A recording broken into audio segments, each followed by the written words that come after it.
Hello, my name's Dr. Hussain, and today we'll be talking about Lyme disease, its skin manifestations, a little about the variety of presentations, and what we can do within general practice. Socrates said, learning is not filling a vessel but sparking a flame, and the hope with this talk is that it'll spark some curiosity in you to look into things further. Now, in terms of variety of presentations and disease, it's quite a common thing within infectious diseases. There are factors that interplay with each other.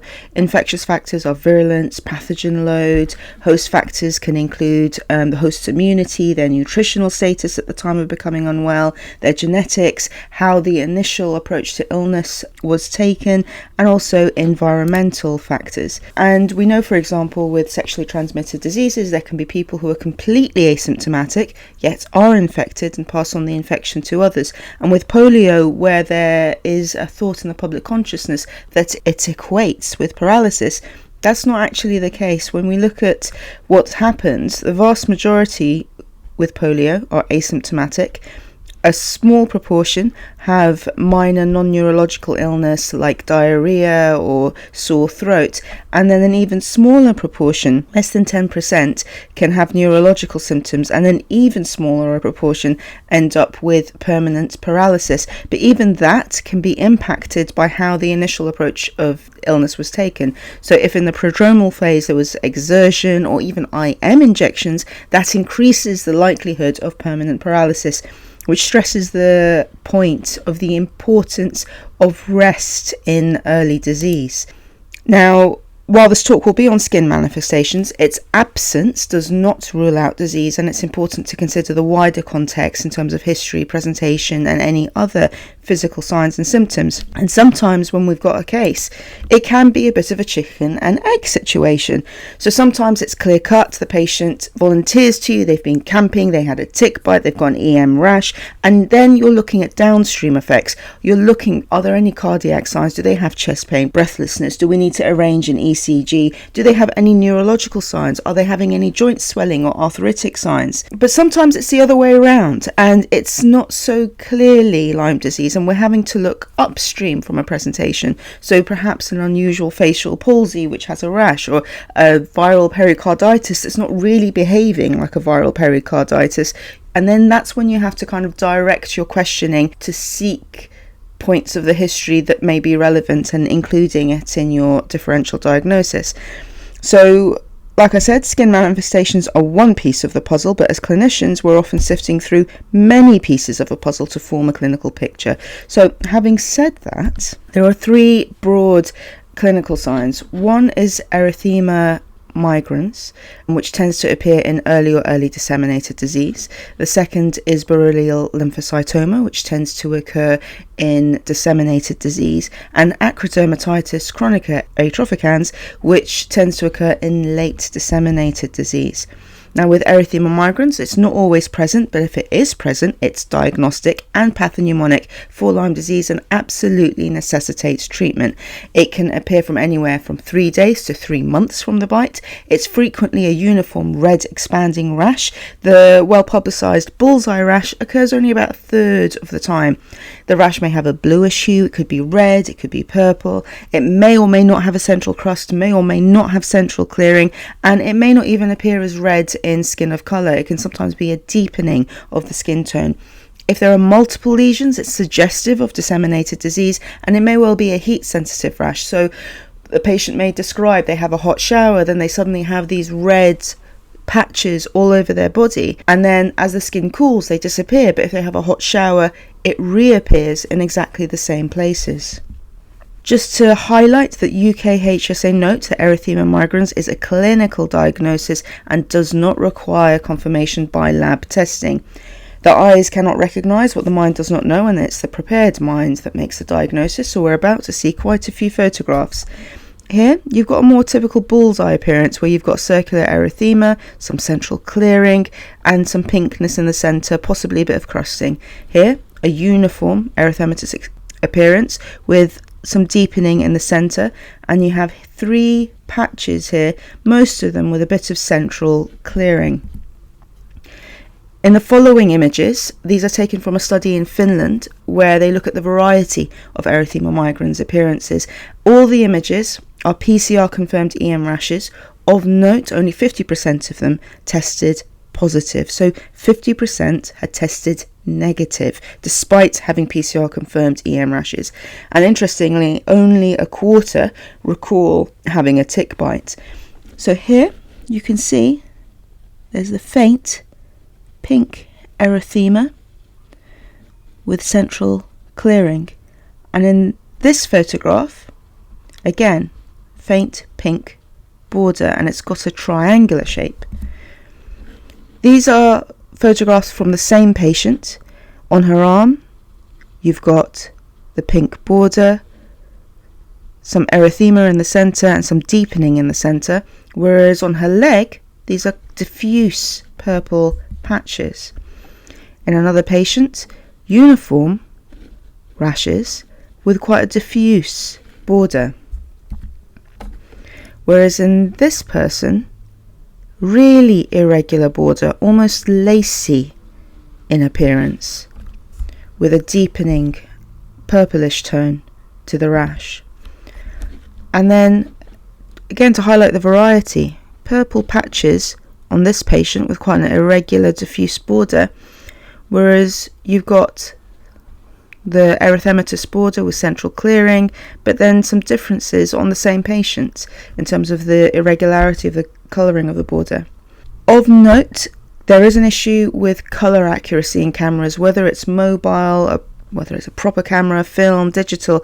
Most camera technology is calibrated for Northern European skin tones, so it tends to dampen down any redness. And what that can mean in skin of colour is that you can have a very clear rash visible to the naked eye, but it disappears completely sometimes on photographs. One way around that is to ask patients, where you're just looking at a photograph and you can't really see what's happening, ask them, is there something that's visible to the naked eye to you that is not coming through on the photograph? So we're moving on to skin of colour. In this patient who had Lyme disease, which then led to hepatitis, you can see there's a deepening of the skin tone in the border of this erythema migrans. This one is a more uniform deepening of the skin tone on the patch on their leg, whereas on the same patient in their torso, you've got an erythematous border with central clearing, and then further down is quite a clear-cut large purple patch. Deepening of the skin tone, purplish hue. And in this patient, again, a uniform deepening of the skin tone, possibly with the eye of faith. It's a bit deeper in the centre of that rash. Now, erythema migrans can disappear on its own. What happens if we don't treat it? Same logic as not treating the skin signs of syphilis. It's a really bad idea. The skin signs may disappear, but the underlying infection is still active, it's still doing its thing. You would treat syphilis, you should be treating Lyme disease. So moving beyond erythema migrans, so borrelial lymphocytoma tends to occur on the ears, nipples, scrotum, lips, is a dense infiltration of lymphocytes. It may have a soft, doughy or firm nodules. It can range from being skin coloured to red-brown or purple, red-purple in colour, occasionally have a scale or crust on the surface. Sometimes it's completely flat. So in this girl, you can see there's some erythema. Again, here some erythema, and here very clearly a lump. In this child, this is a normal nipple, and this is the swelling of borrelial lymphocytoma, and you can also see the erythema migrans that's surrounding it. Acrodermatitis chronica atrofans has 3 phases. The inflammatory infiltrative phase, followed by fibrosis, loss of structures like sweat glands, hair follicles, and then followed by atrophy of the skin. Often on extensive surfaces, there are violet plaques, erythematous, brown discoloration. It can be painful. There can be some tissue paper thinness, and there can be chronic or difficult to treat ulceration, and it may be associated with peripheral neuropathy. So here you can very clearly see the brown discoloration, but because you're also looking for other signs, you'll also notice that there's some joint swelling, and here thickness to the tendon and some brown discoloration to the skin.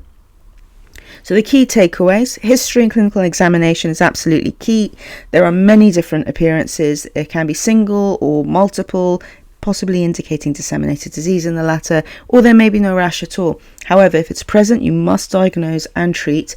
Be aware of lack of colour accuracy in photos, especially in skin of colour. Check the guidelines for the dose and duration of antibiotics, because they tend to be of longer duration and higher dose compared to other infections. And disseminated disease can present weeks, months, years after the initial infected bite. Now, disease can be local, patterns and etiologies can be local, and we have certain advantages as GPs. We know our patients, we know our patch, we've got a common sense, pragmatic approach, and we're experienced in handling uncertainty and the idea of the working diagnosis, knowing when to hold that diagnosis lightly and change it if new information comes to light. I'm going to invite you now to a little thought experiment where you're on a game show and you're given a map to the South Downs, really beautiful part of southern England, and you're told you're going to have to navigate from point A to point B. So they blindfold you, put you in a helicopter, you go on this journey, they drop you off, they disappear, you take off the blindfold, and you're excited because you know the South Downs, and not only do you know it, you know to tuck your trousers into your socks, and you use your insect repellent, and you do your tick checks. So you're like, I know this landscape, I know what I'm dealing with, I just need to focus on the map and the markers, and I'll find my way. And you keep doing that, and you just can't seem to find the markers. And then you notice, actually, it's really rather hot, and the sun is quite intense, and you're having trouble walking because of the sand. And then you're hearing this sound from this four-legged creature, and then you look around, and you realise that was not a sheep. You're not in the South Downs, but you don't know where you are. And this map that you're holding, it just isn't going to help you. And it can sometimes feel like that in the consultation room, where there's this mismatch between what we've read in the textbooks, listened to in lectures, what's in front of us in the guidelines, and how the clinical picture is evolving in front of us. I would invite you to say that this is an opportunity to stop, to think again, to review again, to reflect on whether the diagnosis is right, and actually whether you need to think about other possibilities and other differentials. So back to the role of primary care. Key thing, early diagnosis, recognition of disseminated Lyme disease, and prompt and appropriate treatment. Code it accurately. You can code for tick bite, EM rash, Lyme disease, and if you're not sure, you can even put down suspected Lyme disease. Be aware of the scientific uncertainties, and this is still an evolving area, the importance of patient support, and also if the patient has been exposed to ticks or has had Lyme disease, chances are, if they're somebody who enjoys the outdoors, they're going to return to the scene of the crime. So prevention advice is really important. The landscape has changed from 10-20 years ago. We need to be thinking about tick bite prevention in the same way we think about sun protection and avoidance of skin cancer. It's part of what we need to do now. In terms of developing a Lyme aware practice, education is key. The RCGP have the Lyme disease toolkit. They have an e-learning module. There's also a podcast. Always refer to guidance and the treatment tables when treating Lyme disease. It's not the sort of thing you can remember off the top of your head. So there's the guideline, and there's also the clinical knowledge summary. There's quality improvement that can be considered.